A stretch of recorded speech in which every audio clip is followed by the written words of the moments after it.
vídeo. Eu espero que vocês gostem. Deixa o like, comenta o que você achar, se inscreve no canal.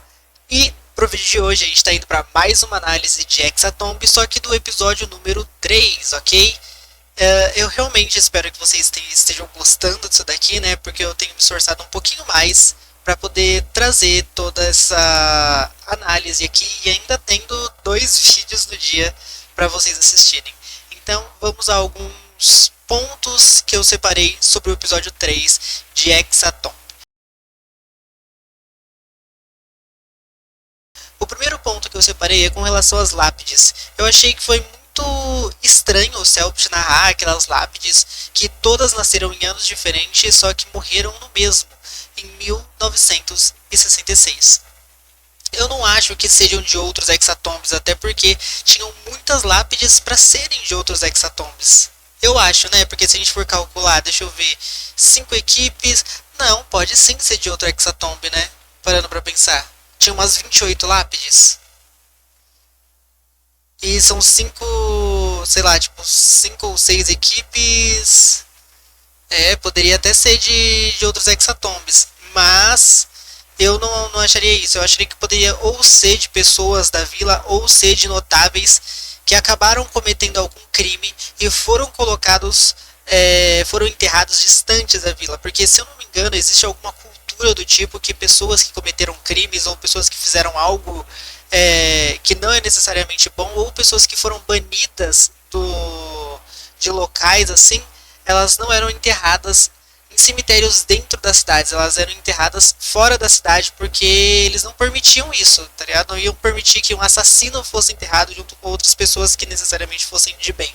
Pelo menos é isso que eu penso com relação a essas lápides. Mas logo ao lado de vocês, um pouco escondido pela vegetação, parece ter um conjunto de pedras que lembram lápides destruídas pelo tempo. Não é muito difícil de deduzir que logo ao lado de vocês tem um antigo cemitério. Acho que tem um abrigo lá na frente. Tá, a gente pode... Eu também vejo. A gente pode ir pra lá, mas depois a gente precisa voltar pra esse cemitério. Ver o que tem nele.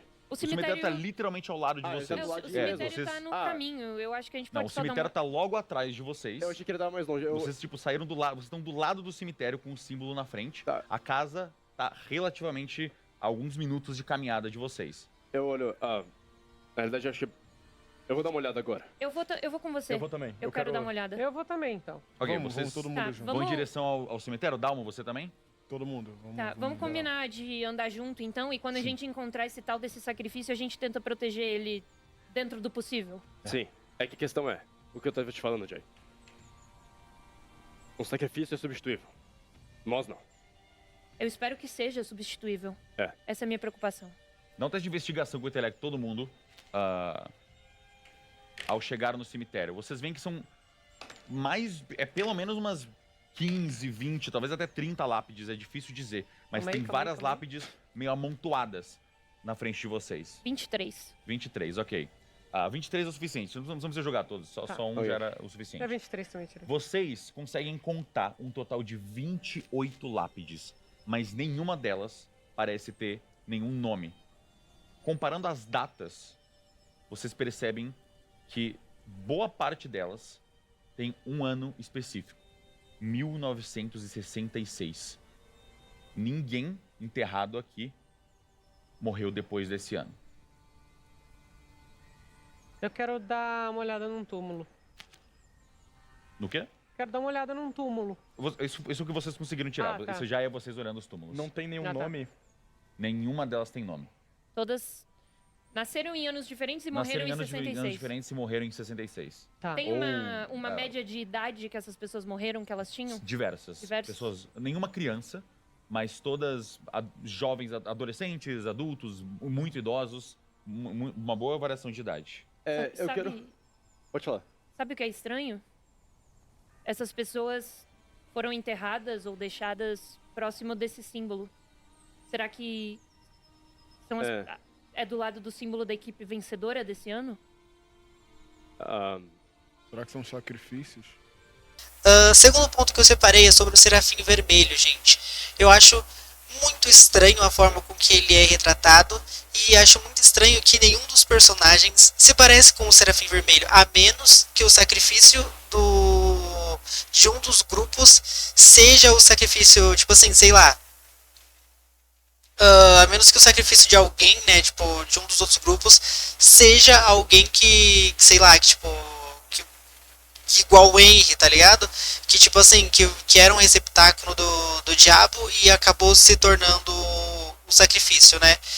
Pode ser que sim, mas ainda assim eu acho que tem um mistério muito grande com relação a esse serafim vermelho. Eu acho que aqueles quadros, eles podem ser, talvez, algo relacionado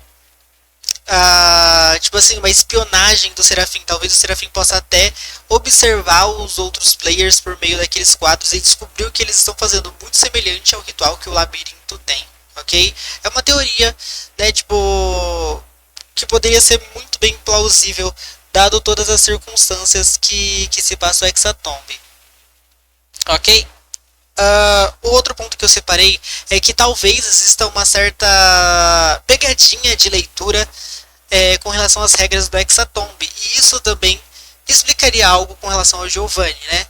Porque é dito que todos os sacrifícios vão morrer no final. Isso é confirmado. E é dito que no final devem ter 6 pessoas.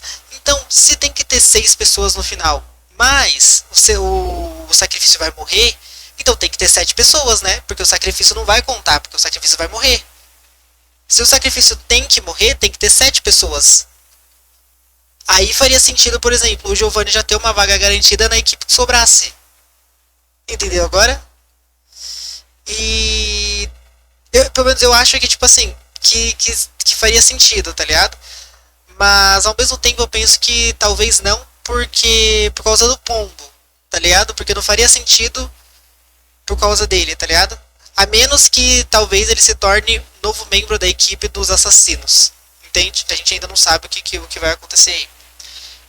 Ô, você viu aquela porra ali? O quê? Aí eu aponto. Oxi. Vamos ver aquilo Vamos lá ali? ler. O que tá escrito?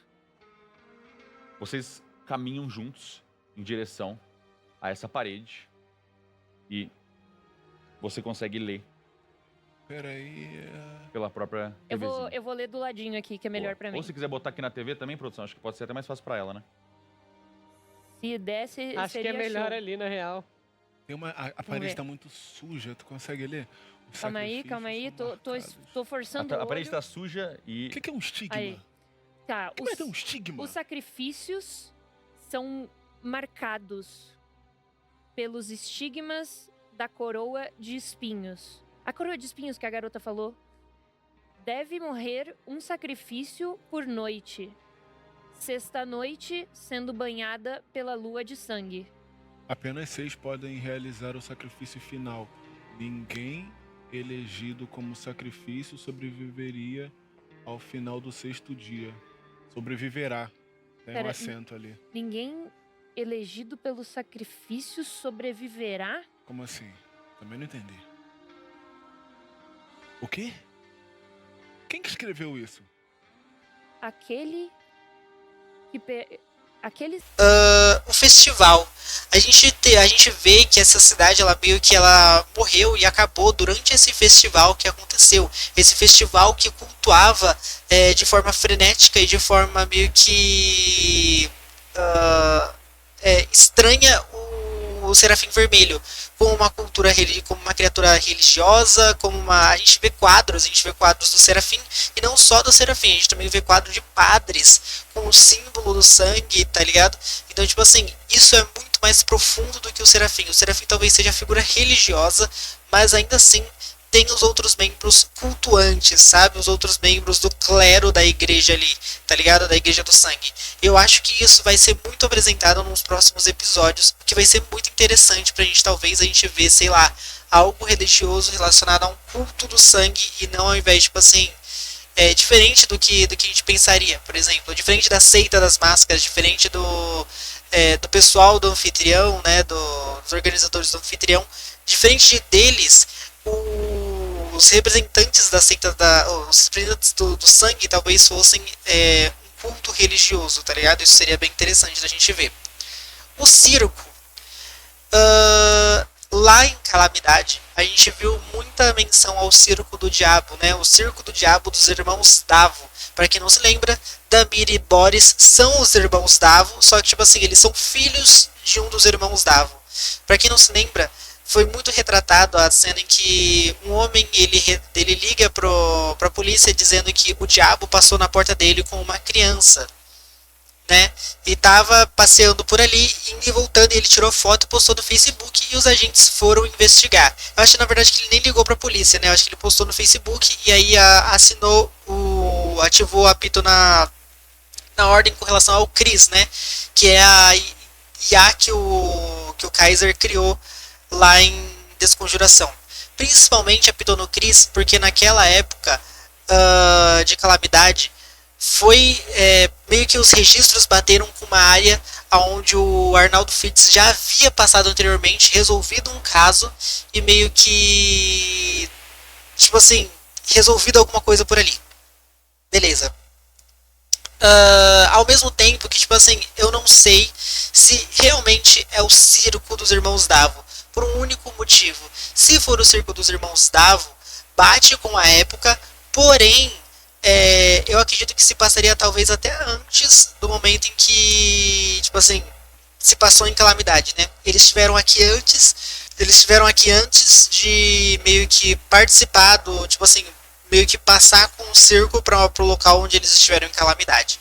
Ok? É o que eu penso, né? E ao mesmo tempo faria sentido na timeline por um único motivo. A gente não pode se esquecer que, segundo o Veríssimo e os outros agentes, em 1960 o Paranormal estava extremamente ativo, que foi o momento em que eles mataram o Kian pela primeira vez. Então o Paranormal estava, tipo assim, pipocando e a membrana estava muito frágil. E talvez até fosse um momento em que a membrana estivesse mais frágil, com exceção do momento atual, que a membrana está instável, né? Não está frágil quanto no passado, mas está instável, principalmente depois do retorno do Kian, que ele não está necessariamente com os rituais dele, mas ainda assim ele está ali, está presente, e a presença dele já é um distúrbio para a realidade, né? Vamos dizer assim. Até porque, se a gente parar para pensar, se a magistrada não está para manter o equilíbrio, o mais próximo de uma criatura de conhecimento que mantém o equilíbrio do conhecimento talvez fosse o Kian. Então isso talvez influenciasse de alguma forma. Deixa eu ver outro ponto que eu separei. Ponto 6, né, que eu separei aqui, é basicamente os sentimentos. O sangue em si, ele reflete muitos sentimentos, os pensamentos, o amor, o ódio, e ele amplifica tudo isso. E isso é muito representado nessa temporada, porque a todo momento, quando eles entram em um local, quando eles veem alguma coisa, eles não sentem apenas com os olhos, mas também com os sentimentos, porque eles conseguem sentir os sentimentos residuais daquele local. Ou seja, as pessoas se sentiram angustiadas, elas se sentiram abandonadas, elas queriam que o Serafim voltasse, elas queriam que o Serafim fizesse um novo milagre para elas. Milagre desse que a gente ainda não sabe o que é, mas a gente sabe que o que causou, né? Causou que toda aquela área acabou se tornando uma área estigmada, né? Uma área da coroa de espinhos. Se der merda, você assovia. Alto. Pode deixar. Feito. Perfeito. O que vocês fazem, a gente então? vai se dividir. A gente vai se dividir pra pra olhar checar as mais casas. rápido as checar as casas. casas. Tá, eu vou pedir pra vocês dois, então, me descreverem como vocês estão procurando nessas casas e o que vocês estão procurando nessas casas. Eu vou procurar o mais rápido possível. Eu vou entrar, vou ver se tem coisas inteiras. Coisas básicas de sobrevivência, tipo geladeiras. Vou olhar armários pra ver se tem comidas enlatadas. Tá? Vou ver se ainda tem garrafas de água ou alguma coisa que possa ter sobrado. Até pedaços de filtro de barro que possam ter sobrevivido melhor do que o nosso. Perfeito. Investigação com intelecto pra mim, por favor, Jai. E você, Aguiar, o que você tá fazendo? Eu quero também ir muito rápido. Eu quero como se usasse atletismo Nossa, até pra não. entrar muito rápido nas casas, olhar e ver se eu acho alguma bandagem, alguma coisa de cura, também alimento e também coisas que podem Graças ser a úteis Deus. pra consertar e fortalecer a nossa base. Ok. Deixa eu- Apesar de tentar ser rápido, o que você tá fazendo ainda é investigando Deixa o eu- lugar. Beleza. Então eu vou pedir pra você também fazer um teste de investigação ou presença com percepção. Meio que só indo no seu instinto e caçando nos seus arredores. 26. Eu também deixo usar sobrevivência com intelecto. 26. 26, Jai. Você tá buscando, você encontra várias latas vazias ou podres garrafas viradas, secas, manchas de sangue. É um pouco desconfortável entrar nesses lugares. Você sente esse ambiente, essa aura de desespero, de quase uma angústia que perdurou nesse lugar. Você também sente que a neblina aqui não é só da fumaça e da poeira levantada pelo vento. O outro ponto que eu separei é muito importante, porque o Tarrafa, ele poderia ter sido salvo. Por mais que parecesse que ele estava prestes a partir, estava prestes a morrer, eu não acho que seja necessariamente verdade, até porque o Tarrafa ele tinha uma alta tolerância à dor e uma alta tolerância a empalamentos, como a gente pôde ver. Um cara que consegue enfiar uma barra de ferro na garganta não é uma pessoa normal. Então, quando ele foi atravessado ali, eu acho que eles poderiam ter sim salvo ele, talvez, mas calma, que para uma parceria com o Giovanni, seria interessante eles salvarem o Tarrafa. Porém, para uma... como que eu posso dizer? Como estratégia para vencer o Hexatomb, foi interessante eles terem matado o Tarrafa, por mais que isso possa se refletir no futuro de alguma forma. Até porque ali naquele momento o Giovanni ele parece ter desconfiado de algo, até mesmo alguém que não era muito inteligente, que é o cara com um saco de pão na cabeça, ele percebeu quando eles falaram: ele foi empalado por um carro, e ele pegou e respondeu: o Tarrafa gosta de ser empalado. Tarrafa gosta de ser empalado. Por como que o Tarrafa morreu se ele gosta de ser empalado? Não fazia sentido, e realmente não faz, tá ligado? E eu achei meio perigoso naquele momento, principalmente naquele início, matar o Tarrafa daquele jeito, sabe? Eu acho que a gente vai ver as consequências tanto da morte do Tarrafa, tanto da morte do Kahara num futuro, principalmente porque o Giovanni ele parece desconfiar de algo. Lembrando que quem mandou o Kahara atrás da Kemi, provavelmente foi o Giovanni. E se o Giovanni sabe que ele mandou o Kahara atrás da Kemi e o Kahara não voltou, é porque aconteceu alguma coisa com o Kahara. Ou aconteceu, não faz sentido, tá ligado? Então, o Giovanni, ele talvez esteja com o pé muito atrás com relação a Kemi, né, e ao grupo dos assassinos. Por mais que ele confie neles, ele ainda é uma víbora só esperando o momento certo para dar o bote e acabar matando eles. É a minha opinião, basicamente, com relação a isso. Assim que vocês saem, vocês veem duas figuras se aproximando do mercado, talvez seguindo as pegadas que vocês seguiram mais cedo. Vocês reconhecem essas figuras. Uma delas veste uma roupa vermelha e a outra tem um saco de pão na cabeça. É o Giovanni e o Mosto. Eles se aproximam caminhando na direção de vocês. Opa, E aí, Giovanni?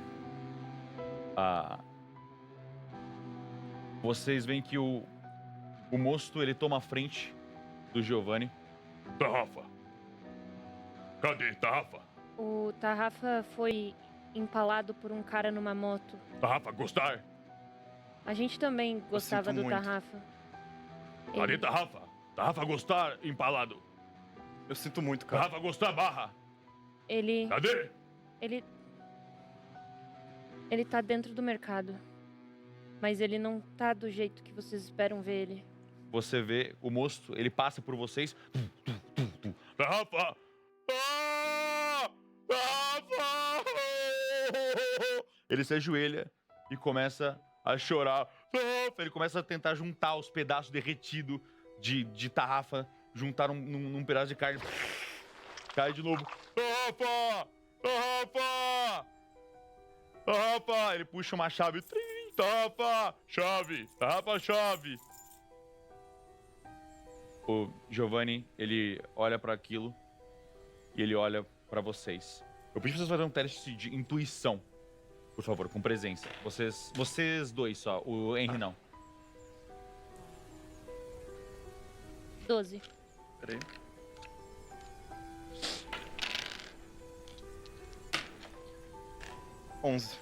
Ok.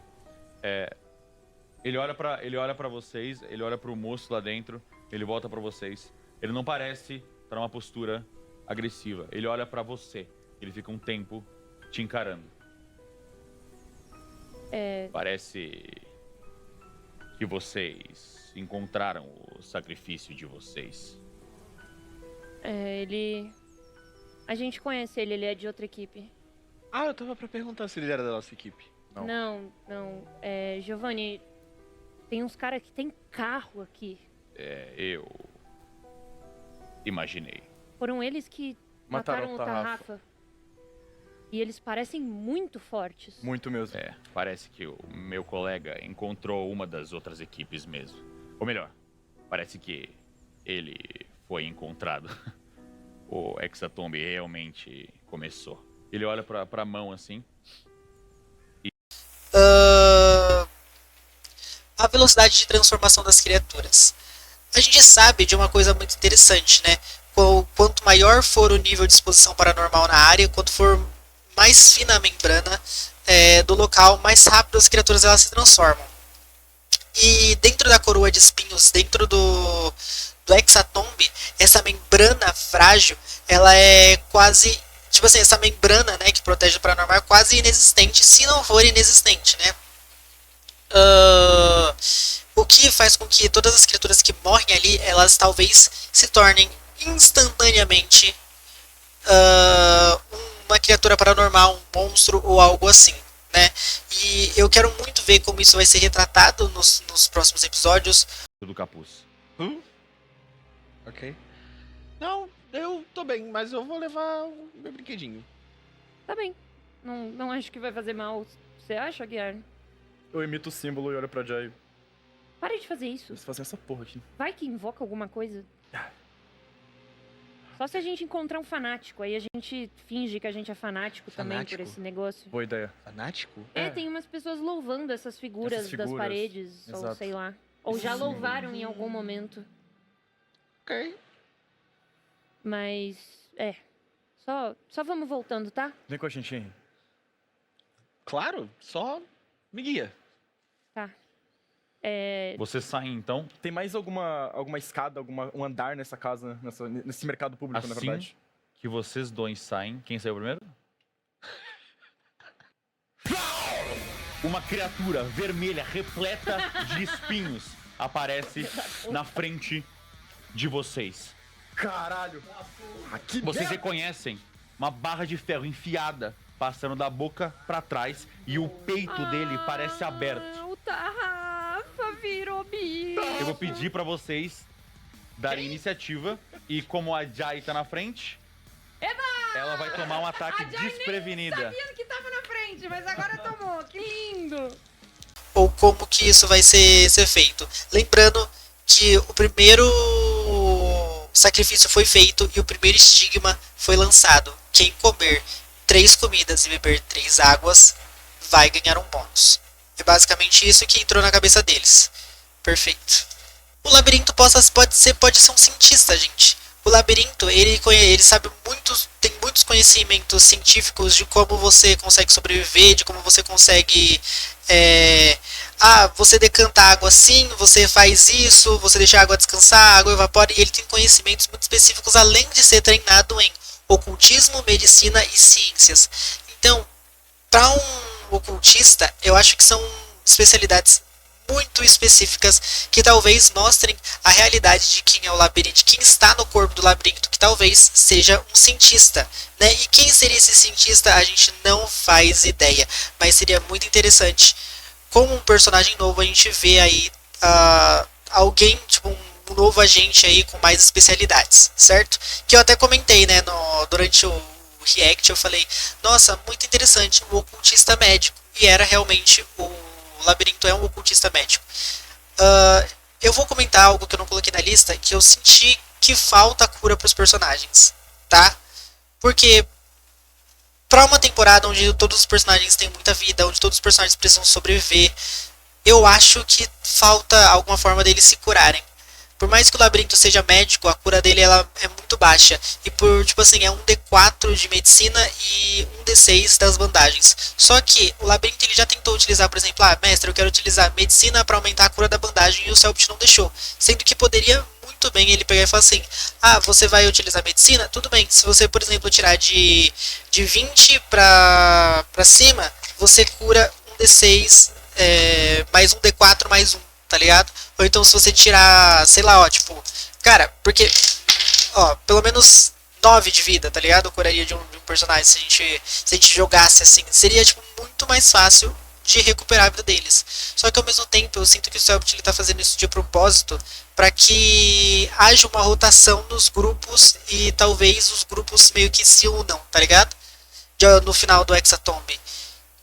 Mas parece muito que tá forçando a barra de tipo assim, vocês vão sofrer dano, e tipo assim, não vai ter pra colocar eles meio que em uma enrascada, numa sensação de desespero, certo? O labirinto tem ligação com o Santo Berço. Essa parte de eu ter falado que o labirinto é um cientista faria muito sentido se ele tivesse alguma ligação com o Santo Berço. Até porque eu falei isso no vídeo e eu deixei claro que existem 2 temporadas que, se eu não me engano, aparecem labirintos, sendo O Segredo na Floresta e Calamidade, né? Lá com a equipe Kian meio que encontrando o labirinto do Minotauro, né? Talvez minha primeira teoria com relação a isso seria que, de alguma forma, os sentimentos de quem estava no labirinto, meio que, tipo, no labirinto de O Segredo na Floresta, talvez tenha se meio que saído, sabe? O sentimento, aquilo tudo que eles sentiam, sabe? A rubra. E meio que um dos cientistas não morreu e acabou tendo essa ligação, né? E acabou conseguindo meio que ter uma autoexposição e meio que acabou se tornando labirinto. Mas não faria sentido por um único motivo. Em qual momento o Veríssimo se encaixaria? Tá ligado? Em qual momento a Ordem se encaixaria? Porque, tipo assim, se o Dante tivesse encontrado alguém tão esquisito quanto o labirinto antes, na primeira vez que ele foi lá em Santo Berço, depois de tudo, ele teria falado, encontrei alguém muito estranho naquele local, dentro de um labirinto. Encontrei um homem com cabeça de cuia e um sorriso macabro. O que não aconteceu. Ao mesmo tempo que faria muito sentido em Calamidade isso acontecer. Certo? Por que em Calamidade faria muito sentido isso acontecer? Porque existe o labirinto da Semperclausa lá embaixo, que a gente não sabe nada sobre a Semperclausa, a gente sabe o mínimo possível sobre tudo o que aconteceu ali e sobre todos os eventos. E ali embaixo tem vários caminhos, tem vários locais por onde se seguir, né? A gente viu a equipe dos Dragões Metálicos encontrando com a equipe Kian, a gente teve a área onde a equipe principal foi e ainda sobrou uma área. E na minha opinião, muito poderia se explicar se nessa área em que eles foram, que não foi mostrada, né, tipo assim, não foi mostrada em câmera, seria muito interessante se naquele local eles tivessem encontrado o labirinto, ok? Então, pode ser isso, sabe? Mas ainda não explicaria quem é a pessoa que está no labirinto e não explicaria o porquê ele tem tanto conhecimento científico, certo? Se ele fosse de Santo Berço e fosse um dos cinco cientistas, talvez fizesse sentido, ainda mais com relação ao labirinto, né?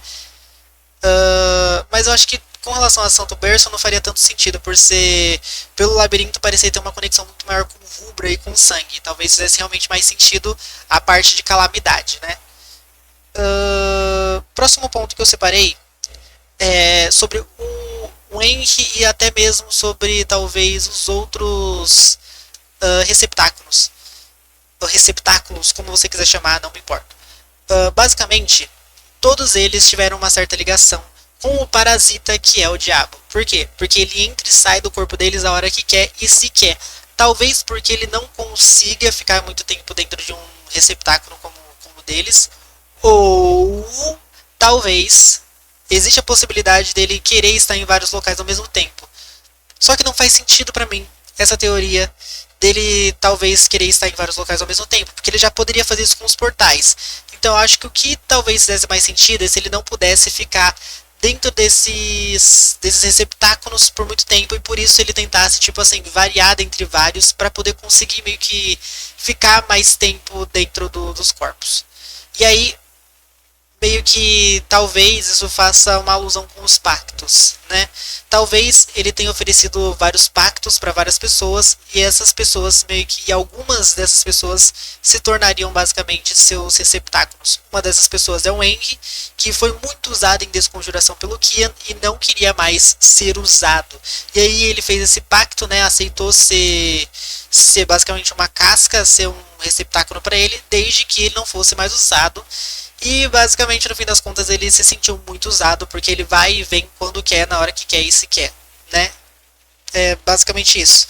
Só que eu acho que no fim o pacto vai ser, tipo assim, quando uma situação for realizada, eu acho que quando o Henry ou quando o último sacrifício for feito, basicamente esse corpo vai se tornar o novo receptáculo do diabo e vai realizar para a equipe um desejo, que a gente ainda não sabe muito bem como que vai funcionar isso, né? Quais são os preços e se, porque ele sempre vai tentar passar a perna deles. E com relação àquilo que eu falei, tipo assim, de talvez a minha teoria de ser 6 pessoas mais um sacrifício, seria até uma tentativa dele passar a perna deles. A gente não pode esquecer que o diabo, que é representado em Ordem e na vida real, é um trapaceiro. Ele sempre vai tentar tirar a vantagem das pessoas, passar por cima delas e sempre vai tentar conseguir o que quer sem dar nada em troca. É assim que funciona. O Kibungo, aquela criatura que aparece lá no... basicamente no fundo e que aparece meio que a figura de uma espécie de cangaceiro que todo mundo, que o fandom surtou, que poderia ser o Lampião e fez até o Celpt vinha público se explicar, né? E se... Vamos lá, agora a gente chega nas possibilidades no mundo do e se. E se o Kibungo for o Rogério, Roberto, Ricardo lá de Natal Macabro? A gente teve a relação dele com basicamente tudo que aconteceu, né, de Natal Macabro, e basicamente dele ser um experimento e de ser uma criatura paranormal, dele não ter morrido em Natal Macabro e dele meio que ter sido influenciado pela lua de sangue ou pela lua cheia, né, e ter ficado com mais 2 de vida. O que impediria do Ricardo, na sua forma original, ser o Kibungo? Isso seria muito interessante, ainda mais porque a gente ainda não sabe muitas coisas, principalmente com o que aconteceu com o Jorel, com o que aconteceu com outras pessoas, e tem muitos mistérios ainda que, tipo assim, para serem resolvidos tanto em Ordem, tanto as pontas soltas que foram deixadas, né? Por exemplo, tem relação ao Ricardo que tá vivo, tem relação ao personagem agora eu esqueci o nome dele, do Guto, que tá vivo, que também fez parte de Natal Macabro. Tem o Jorel, que tá vivo, que também fez parte de Natal Macabro e que também colocou uma das máscaras e é considerado um dos assassinos. Então, a gente tem aí... Eu ainda acho que o Jorel pode aparecer talvez como um sacrifício, mas tô começando a achar meio improvável, né? Mas pode ser que aconteça, seria legal, seria interessante ter o retorno do nosso queridíssimo Jorel, ainda mais com o Cinema Graph ali no fundo, meio que na área de fotografia de Ordem Paranormal, que não é uma coincidência, na minha opinião, né? O Cangaceiro. O Selbit, ele deixou bem claro que, tipo assim, que ele não ia retratar figuras, tipo assim, que ele não ia retratar pessoas dentro de Ordem, mas que ele iria referenciar figuras históricas e coisas que aconteceram na vida real, né? E que ele entende a preocupação das pessoas com relação a ele retratar alguém que fez tanto mal. Só que eu gostei bastante, na verdade. Eu acho que as pessoas só estão meio que tentando encontrar mais alguma coisa pra cancelar alguém, sabe? Tipo assim, todo episódio, desde que lançou, tipo assim, o primeiro episódio, o segundo episódio, o terceiro episódio, todo episódio tentam cancelar alguém da mesa de Ordem, e é isso, só estão tentando encontrar alguma coisa pra reclamar, só estão tentando encontrar, tipo assim, uma brechinha pra poder atacar o projeto só porque eles querem, e é isso, tá ligado? Não tem outra explicação, porque tá acontecendo isso, a gente tá vendo essa situação acontecer, de tipo assim, das pessoas meio que atacarem o projeto só porque querem atacar qualquer coisa, é isso. Tá ligado? Essa é a visão que eu tenho sobre tudo isso, né? Tem uma coisa que a gente viu lá em Calamidade também. Calamidade está sendo uma das coisas mais referenciadas, na minha opinião, no momento, que eu acho que poucas pessoas estão vendo isso, mas eu acho que Calamidade, por mais que seja temporada com talvez menos episódios, depois de iniciação, né, e dos spin-off, eu acho que Calamidade referenciou muita coisa daqui. Lá em Calamidade, na verdade que não foi nem em Calamidade, mas em Calamidade também teve uma referência a isso. Em Calamidade e em Sinais do Outro Lado, teve, acho que o mesmo ritual. Um ritual que a Artemis, se eu não me engano, a personagem da Beatriz usava, da atriz, né? Ela meio que tinha um ritual de transformação que ela podia se transformar em outra pessoa, e ela se transformou na mãe da Carina Leone. O Guizo, por outro lado, se transformou no Senhor Adágio, né? Que era o membro da família da Grande Abobrinha, se eu não me engano, alguma coisa assim. E o que tá, tipo, onde eu quero chegar com isso e tipo, o que eu tenho para referenciar isso, né? O primeiro ponto que eu tenho para referenciar isso é com relação ao mapa. No mapa que do final, quando o pombo chega, a cara que tem ali do Giovanni é completamente diferente da que a gente tem. Então talvez o pombo ou a equipe dele tenham visto a verdadeira face do Giovanni. E quando ele sai, ele utiliza o ritual para se transformar. Voltando à prova disso, é quando o Giovanni está se afastando dos personagens. Enquanto ele começa a se afastar, a pele dele começa a descolar, que é um efeito colateral de quando o ritual de transformação está chegando no fim. O ritual de transformação, conforme ele vai perdurando com o tempo, ele meio que começa a escorrer a pele, meio que começa a descascar. É basicamente isso que aconteceu, se não me engano, com o Guizo em uma das partes, tá ligado? Quando ele voltou ao normal, tá ligado? Foi isso que foi descrito quando ele voltou ao normal. E talvez isso mostre algo. Que que talvez o Giovanni seja mais paranormal do que a gente pensa. E que talvez ele esteja num estado avançado de paranormal. Que ele já está se tornando praticamente uma criatura, né? E isso seria muito interessante. Porque traria... Isso, daria um gancho de tirar a equipe do Giovanni como a equipe mais fraca do Hexatomb. Aparentemente você conhecia ela. Talvez ela fosse o motivo pelo qual... Talvez você fosse o motivo pelo qual ela foi parar no meu clube. Ela parecia estar procurando por alguém. Delegacia. Ele olha pra cima, ele vê o sol se pondo. Não é inteligente a gente ficar aqui por muito tempo. Moço! E ele começa a caminhar, e o moço fica olhando pro corpo do Tarrafa, e aí ele volta e começa a caminhar junto. E de costas mesmo pra vocês, enquanto ele caminha e vai passando. E como um brinde final, um aviso. Muito cuidado com a noite nesse lugar. A luz da lua tem efeitos poderosos aqui. Além das outras equipes, coisas ainda piores podem acontecer. E ele segue caminhando. E vocês veem que a pele dele parece estar se desmanchando um pouco. Como se a pele dele caísse e revelasse só a carne exposta por baixo. Enquanto ele caminha. Ou seja, se desmontando de alguma forma. Você deixa... Ou a equipe com menos participantes, talvez. Porque a gente ainda não tem noção da força deles. A gente tem noção que a equipe dos pombos foi dizimada. E, na minha opinião, por mais que eles foram dizimados pela equipe dos vampiros, que é a equipe mais forte do Hexatomb, eu acho que sim, eu acho que os pombos eram os mais fracos de todo o Hexatomb. E depois viria, talvez, o Giovanni. Só que, por que eu falo isso? Justamente por esse ponto que eu acho que o Giovanni ele é mais paranormal do que a gente pensa. E ele tem muita coisa, tem muita carta na manga que a gente ainda não viu. Até mesmo com as informações. Porque a única equipe que ele não tem informações e que ele não tem parceria é a equipe dos vampiros. E eu acho que logo, logo isso vai mudar. Ok?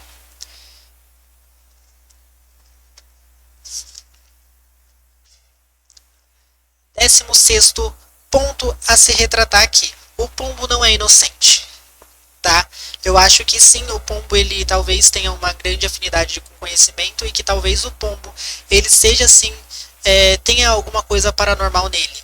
Até pelas habilidades que ele demonstra ali, até pela velocidade que ele corre e até por ter conseguido escapar de criaturas como o Raziel, porque se o Raziel não quisesse que ele fugisse, o Raziel teria impedido, definitivamente, né? Convenhamos, uma criatura como os vampiros que dizimou a equipe deles, talvez não deixaria, tipo, pontas soltas, não deixaria ninguém vivo. E é isso, tá ligado? Não faz sentido ele ser inocente, não faz sentido ele ser aquela pessoa que ele ali, não, eles mataram, não sei o que. Tipo, não faz sentido. Aquele personagem ali para o Hexatomb não faz sentido. Até pela fala do Selbit que eles não encontrariam pessoas boas, né? Todas as pessoas que estão ali fizeram coisas ruins para estar ali e ponto final. E é isso. E é isso, tá ligado? Então, eu tenho certeza que o Pombo não é uma pessoa inocente dentro de Hexatomb. 17. A equipe Pomba. A gente só viu o Pombo e, segundo ele, toda a sua equipe foi completamente dizimada. Não sobrou ninguém. E, cara, eu acho incrível. Eu achei maravilhoso toda essa cena. Sabe, do Pombo meio que falando, eles morreram, tipo, toda a minha equipe foi dizimada, todos os vampiros devoraram eles. E, tipo assim, a gente não sabe nada sobre a equipe deles. A gente sabe que eles estavam, que provavelmente a equipe Pomba que estava vigiando os assassinos, mas a gente não sabe nada sobre a equipe. Que, por sinal, foi a primeira equipe do Hexatomb a perder o seu sacrifício e a perder todos os seus membros. Então eu quero ver muito como isso vai se desenrolar e como que a gente vai saber mais sobre esses personagens, ou se a gente vai saber mais sobre esses personagens ao longo de Hexatomb, né? Seja pelo Pombo, ou seja, indo até o acampamento deles para a gente ver o que tinha lá e ver o que aconteceu com eles, ou se houve algum sobrevivente. 18º ponto que eu separei é basicamente cada estigma vai dar uma bonificação para os jogadores. O que isso quer dizer? No primeiro estigma, o bônus que eles receberam é quem comer 3 comidas e beber 3 águas vai ganhar um bônus, vai ser bonificado a altura. Então talvez quando o segundo sacrifício for feito, o mesmo aconteça. Quem sabe com pontos de esforço ou então com outras coisas ou com mais vida, tá ligado? Eu acho que teremos mais coisas vindo aí, mais defesas, vai acontecer alguma coisa e a gente ainda tem mais 5 estigmas para isso, ok? Bom, esses foram acho que os 18 pontos que eu separei para falar com vocês sobre basicamente o episódio número 2 de Hexatomb, o episódio número 3, desculpa, de Hexatomb. Eu realmente espero que vocês gostem. Não se esqueça de deixar o like, compartilhar e se inscrever. Se você puder dar uma passadinha nas outras playlists, a gente tem uma série de gameplays que você pode acabar gostando, como Little Nightmares 1 e 2, uma Playtime capítulo 1, 2, 3 e 4, Resident Evil Remake 1, 2 e 3, dentre vários outros jogos que eu tenho certeza que você vai acabar gostando de algo, tá bom? Então, até o próximo vídeo.